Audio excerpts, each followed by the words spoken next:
दर्शक बंधु आज गुरुत्वपूर्ण खबर जानापी भिडियो शेष पर्यंत देखु। प्रथम खबर राशन कार्डधारी 5 किलो चाउल वृद्धि। ओडिशा सरकार राशन कार्डधारी को मासिक 5 किलोग्राम बदल में 10 किलोग्राम चाउल जोगाई देवाक योजना करुछंती। एही बड़ निष्पत्ति माध्यम 3 कोटी 25 लाख अधिक गरीब परिवार को खाद्य सुरक्षा जोगाई दिया। मुख्यमंत्री अनुमोदन पर यह सुविधा आसंता मास नवेम्बर 2025 रु ही आरंभ होबार संभावना अछि। तबे हिताधिकारी को ई-केवाईसी शीघ्र करने को पड़िबो। परवर्ती खबर ओडिशा रे दरदाम वृद्धि। ओडिशार समस्त बजार रे एबे अति आवश्यक सामग्री मूल्य वृद्धि जोगु लोकों को बहुत कष्ट देउछि।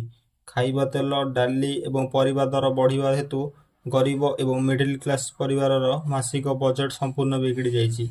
व्यवसायी माने लाभ उठाउथिया बेले खाउटिंग को आगामी दिन में शीघ्र कौन से आश्वस्ति मिलिबार संभावना नाही बोली बजार विशेषज्ञ माने कहिसंती।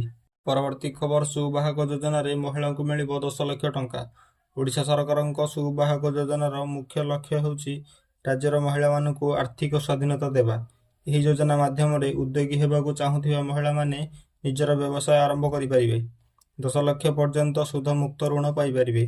यह द्वारा महिला माने नियुक्ति सुजोग सृष्टि करि परिबे एवं राज्यर अर्थनीति को सुदृढ़ करि परिबे।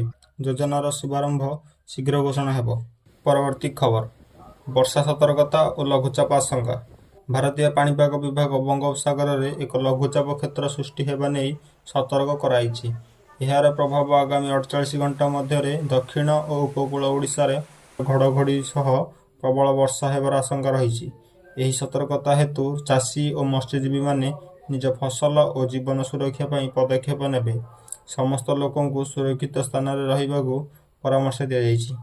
एपरि प्रतिदिन गुरुत्वपूर्ण खबर जानिबा पई आम वीडियो को लाइक एवं चैनल को सब्सक्राइब करंतु।